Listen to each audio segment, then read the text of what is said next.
Hello guys. तो हम अब करते हैं ऑक्सीडाइजिंग एजेंट में वो एजेंट जो कि डाई हाइड्रोक्सिलेशन करते हैं। जैसे कि फर्स्ट है ओसियम टेट्राऑक्साइड।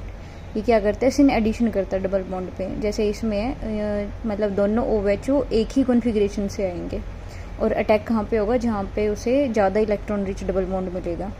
तो जैसे अगर हम ओसियम टेट्राऑक्साइड डालते हैं NMO की प्रेजेंस में, ये NMO क्या होता है, जो ये हमारा एजेंट है ये बहुत ही महंगा होता है।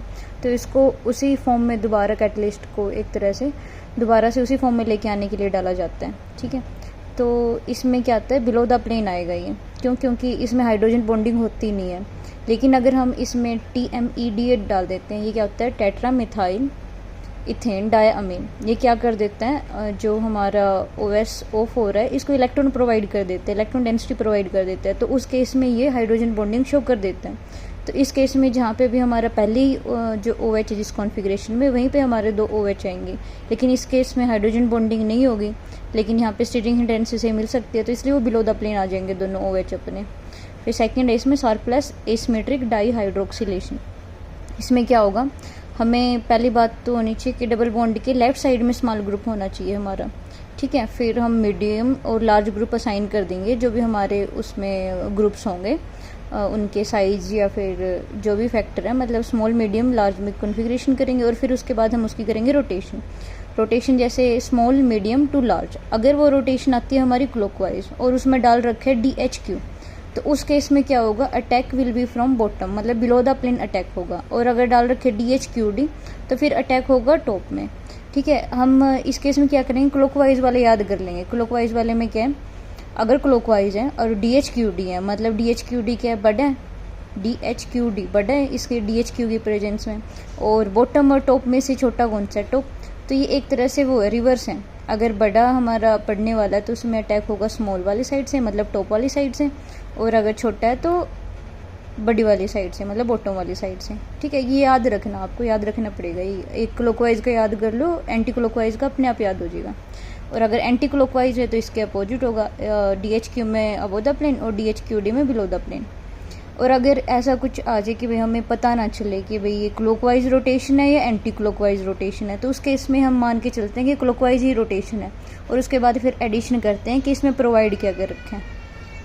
ये कॉन्फ़िगरेशन के लिए डाल रखे कायरलिटी के लिए। जैसे पीछे था ना एसिमेट्री की थी शार्पलेस वाली, उसमें वो था DET था, ऐसे ही है।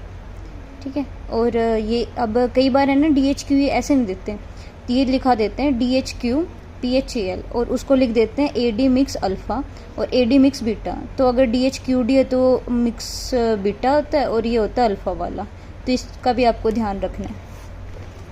ठीक है, थर्ड अपना Baeyer reagent KMnO4 in the presence of base.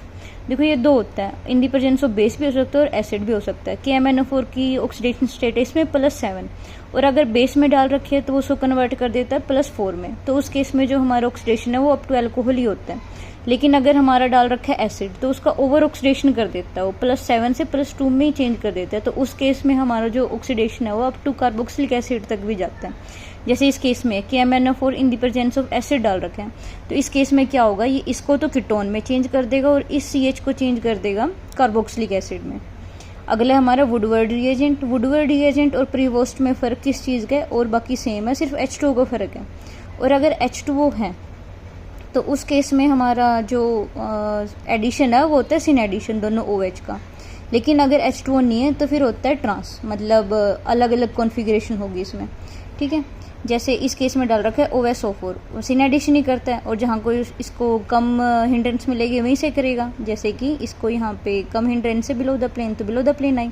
और इसके अगर हम मैकेनिज्म के अकॉर्डिंग जाएँ तो जैसे पहले जो आयोडीन का एडिशन है वो होता है बिलो द प्लेन, और फिर जो हमारा ये OAEC है ये अबो द प्लेन आ जाता है। अबो द प्लेन आके जो इसकी एडिशन है दोनों OH की, वो अबो द प्लेन ही करेगा। ठीक है, सेम इस केस में, बस इसमें हमने वो H2O नहीं डाला, तो ये फिर जो इस मैकेनिज्म के अकॉर्डिंग है इसमें फिर अलग अलग कॉन्फ़िगरेशन से अबो द प्लेन और बिलो द प्लेन एक तरह से एंटी एडिशन होते हैं डाईहाइड्रोक्सिलेशन की।